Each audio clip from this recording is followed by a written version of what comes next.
Hi, I'm Bill Lampton. Have you ever wondered how is it you can keep your audience interested throughout your speech?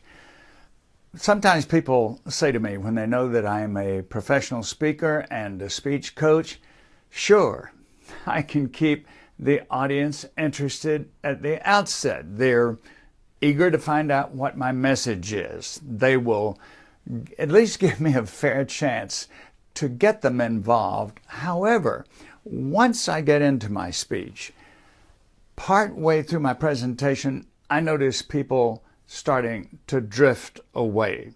Somebody's looking out the window. Somebody else is forgetting the host instructions and they're texting. Somebody's scribbling something, and I don't think they're taking notes on what I'm saying. So constantly, people are asking me, how can you keep your audience interested throughout your presentation?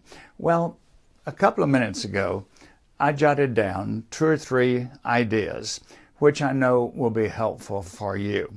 One way to keep your audience interested, keep them paying attention, is to stay in motion.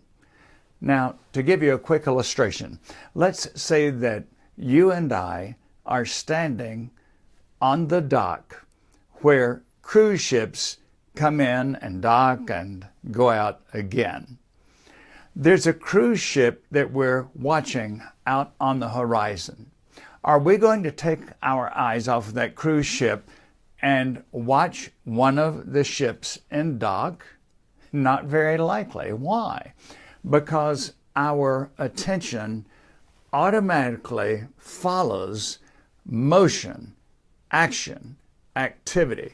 So, even though it may be difficult for you to do this at first, and I had to go through that learning curve myself, get yourself away from the podium, the lectern, or a table if that's where you have your notes and your materials.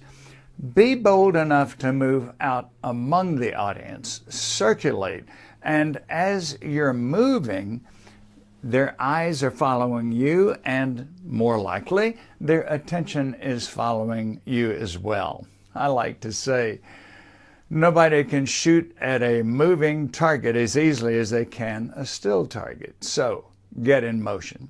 Secondly, to keep your audience's attention throughout, tell compelling stories.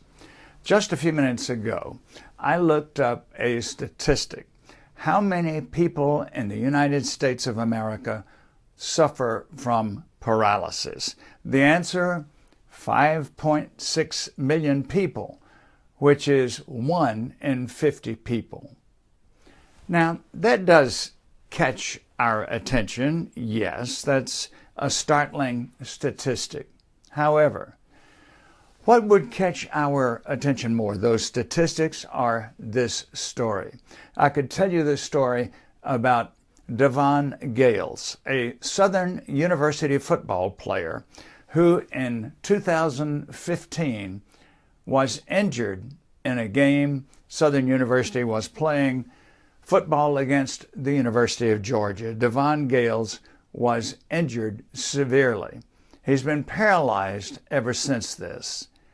And this last weekend, the Atlanta newspaper ran a wonderful update about his rehab in Shepherd Spinal Center, about how people have launched a fundraising campaign to get a home for him.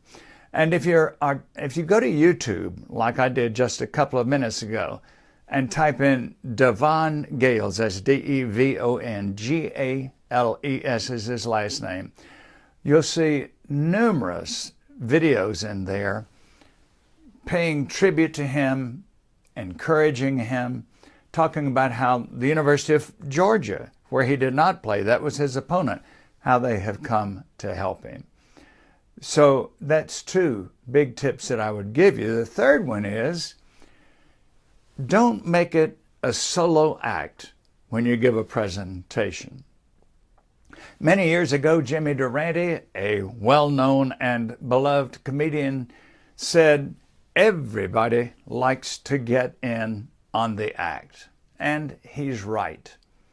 The days of people sitting and listening to a presenter uninterrupted without any interaction, that's fairly well gone. So I encourage you to find creative, meaningful, relevant ways to involve your audience several times, not just once during your presentation. For example, if you were talking about, let's say, stage fright, you could say, I want you to divide up into groups of two, if two is a group, divide up into pairs, and I want each pair of you in the next 5 minutes to list as many symptoms of stage fright as you can think about. All right, that gets them involved, and the more involved an audience gets, the more they absorb the material, the more they find it interesting. My goal when I talk with an audience, and I say talk with and not talk to, when I talk with an audience, I want them to say, we enjoyed it, we learned something, and gosh, the time passed quickly. It will become more likely for them to say those things if they have been involved. Again, I said meaningful, relevant, and interesting activities that your audience can engage in. Follow these 3 tips, and I can guarantee that you're going to find that your audience remains with you far past those initial couple of minutes of courtesy that they grant to every speaker.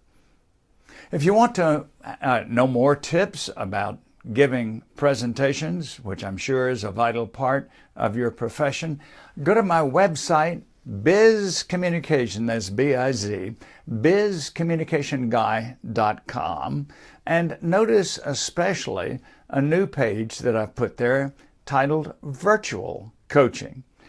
This talks about how I don't have to be with you. You don't travel to me. I don't travel to you. But through the internet, through Zoom, through Skype, through telephone, through email, we can have coaching that way. So look into that. Give me a call, and we'll talk about how I can assist you and your colleagues with communication coaching. 678-316-4300. Thanks very much for being with me. I hope I've held your attention for a few minutes, and now the time has come to push that old finish button on Facebook Live. Again, thanks for being with me. I'm Bill Lampton.